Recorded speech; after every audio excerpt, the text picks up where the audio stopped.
I really wish I hadn't left this book on my bed, but that's where the book is.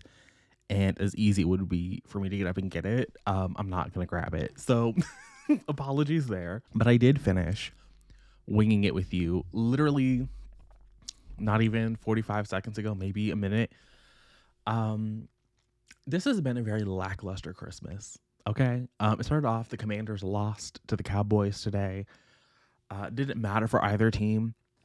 No, neither team was going to the playoffs. Like, it was a very meaningless game. But again, they lost. I was very sad. They did come back. They were down bad, and then they fought in the second half. But it wasn't enough. So hate that for me and my fam. Then the Lions. The Lions got mollywopped. Mollywopped by the Vikings. Crazy work. Also, the Vikings and all their success. I don't pay attention to the Vikings because, like, I'm not a Vikings fan like that. But it feels like, I mean, I guess early on in the season, the Vikings had that win over the Bears with JJ McCarthy. But since then, it feels like every time I see them winning, it's without that man. And so it continues to confound me that they let Sam Darnold go. They let that man run off to the Seahawks. I'm like, no, JJ McCarthy is our guy. And he hasn't really been their guy all season. But whatever. Good for the Vikings. Like I said, they mollywopped the Lions, pretty much knocking them out of the playoff contention. Like, they were kind of in the hunt. I don't think they're in the hunt anymore. They're going to be in the hunt in the draft. That's what they're going to be. And then the Chiefs. Somebody explain the Chiefs to me. How last week they got mollywopped by the Titans. Again, I am a Commanders fan, so I can't be making fun of nobody. But anybody getting mollywopped by the Titans is crazy work. And for them to be getting mollywopped by the Titans, not even that long ago, because I think they played Sunday against the Titans. Now it's Thursday. They had a short week for this little Christmas game. And they were holding their owns against the Broncos.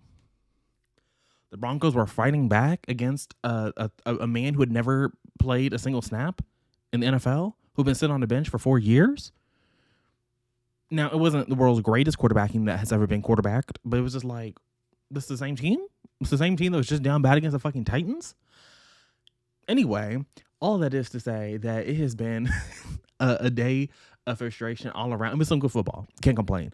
I had 3 back-to-back games where I was highly entertained because I only watch football for the vibes. Because, again, the Commanders, we're not in it this season, okay? I think we won like 4 times. We were going nowhere fast. And so I could sit back, relax, and enjoy, just some good old-fashioned. Although I will say that Netflix's broadcast made it really hard. They were attempting to be, I feel like, the Manning cast and a regular NFL broadcast at the same time. And I don't feel like that works. And it was really pissing me off in the first half, specifically when I think there was like a 76-yard return for the Commanders. And we had to ignore it because they were over here talking to some former Commanders player. Deeply unserious over there on Netflix. I don't know what the fuck they got going on. I felt like last year's broadcast was not this unserious. But it was a year ago, so like, who am I to remember? But it's just like, it was bad. It was bad. And then they were trying to be like I guess last year they gave out that red velvet cake, but this year they were giving out fucking tomahawk steaks, which I think is just a crazy thing to give away. Crazy thing. Seeing Dak Shepard bite into that tomahawk was not anything that I needed to see in my life, but it's Netflix. They got to do what they got to do. Yeah, the Netflix broadcasts were not good. They're decidedly not good. The Snoop Dogg little halftime show was fun.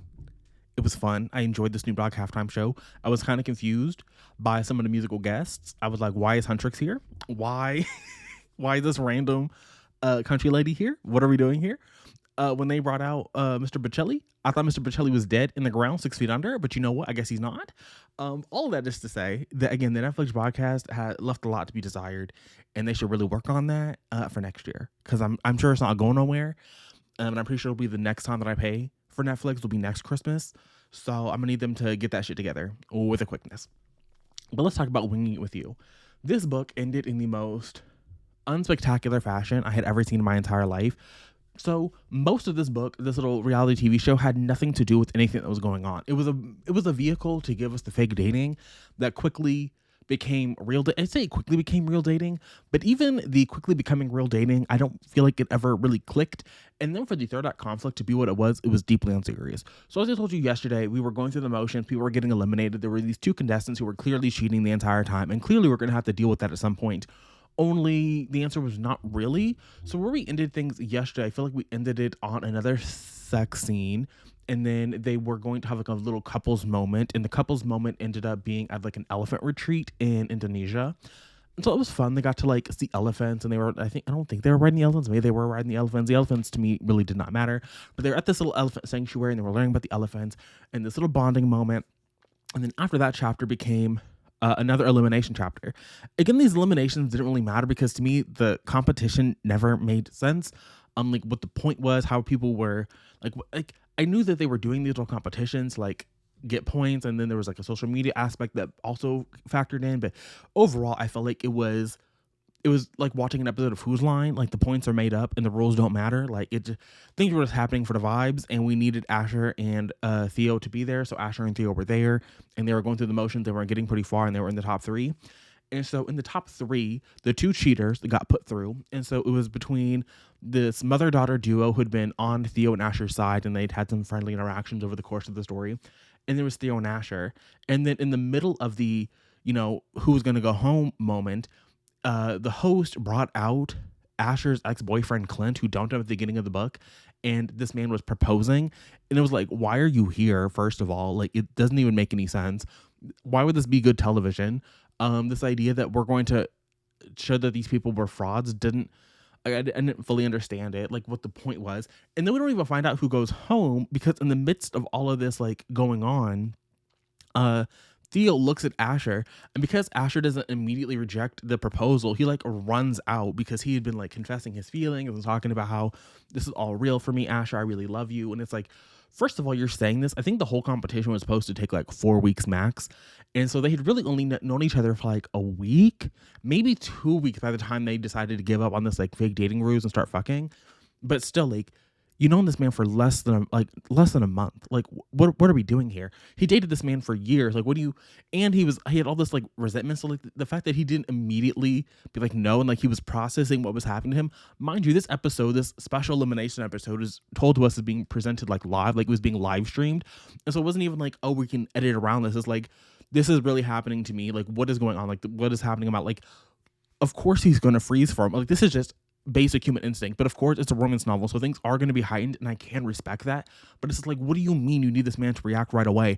And then he didn't react right away, and so he like flew home, and like he just like left. He like dipped out, and so then like, okay, what's happening in the competition?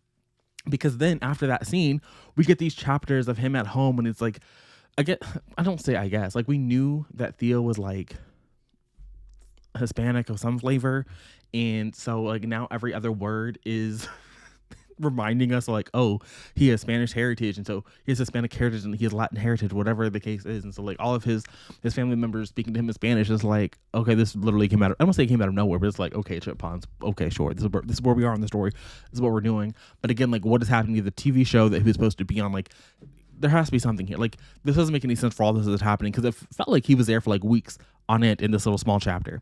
And so then we go back to Asher's chapter, and his perspective makes even less sense, because he's still in fucking Indonesia, and he's just been like holed up in his hotel room to the point that it smells bad, and like he has like BO, and his like couples producers like pacing in the lobby because the show has been put on hiatus now because like one of the people went home.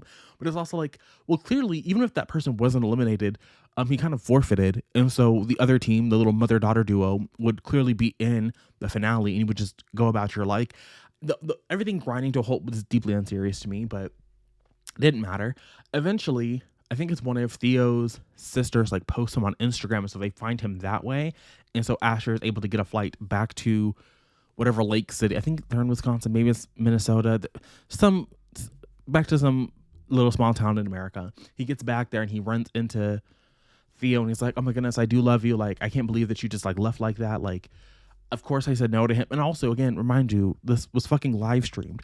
And so by the time that he was on the 16-hour flight back home, everybody in America would have realized that not only had fucking Asher said no, he had like ripped his ex-boyfriend a new one. Although I could think they maybe like pulled aside and they had the conversation on the side, but still, like, it was clear that it was not going through.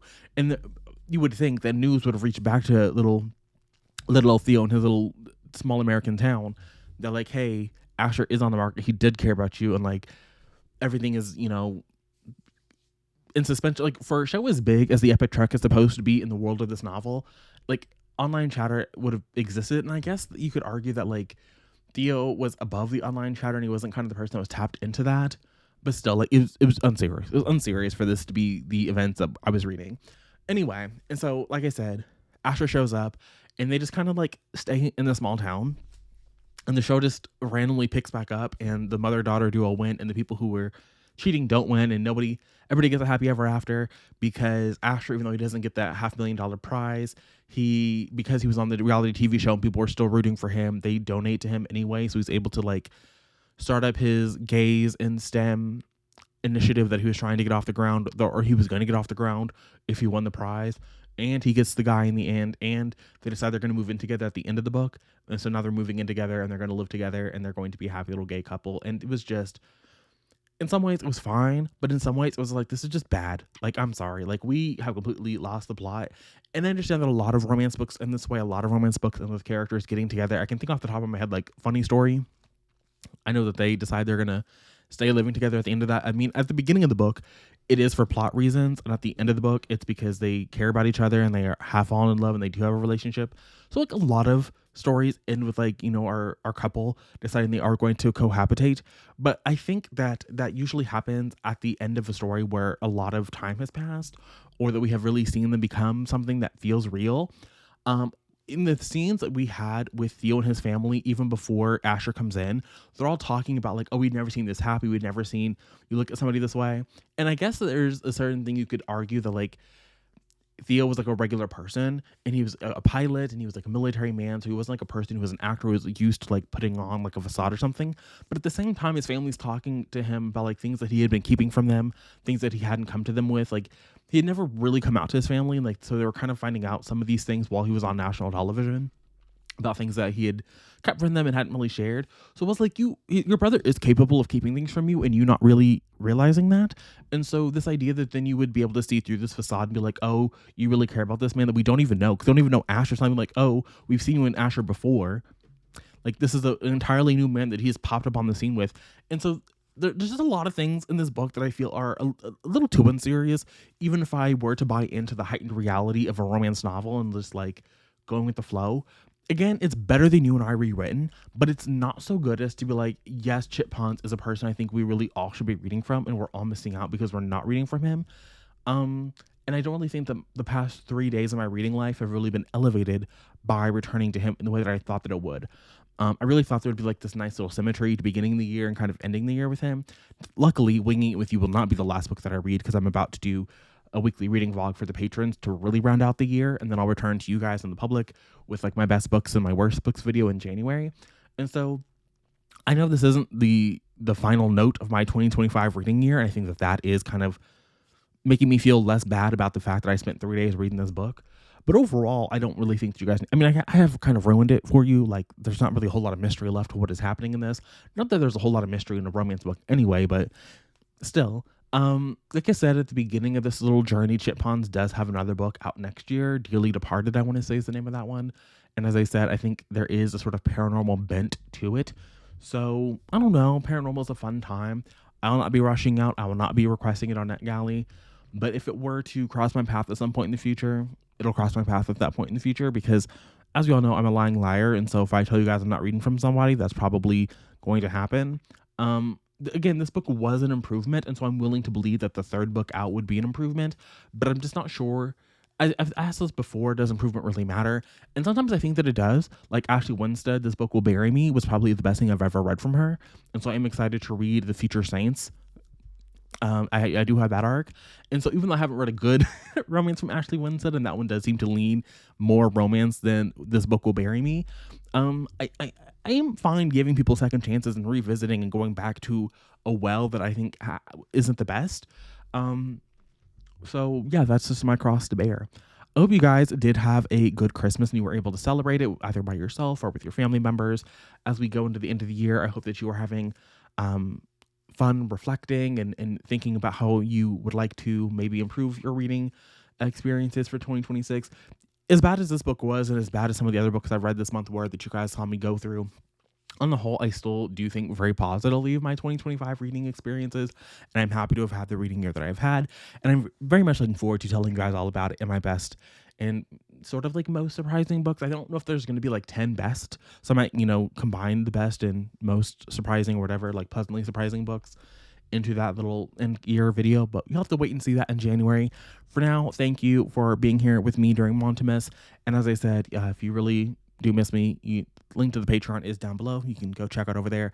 As I said, we'll be ending December with a little vlog over there going up on New Year's Eve. So that's what I got for you guys today. I will see you guys again in the new year with best and worsts.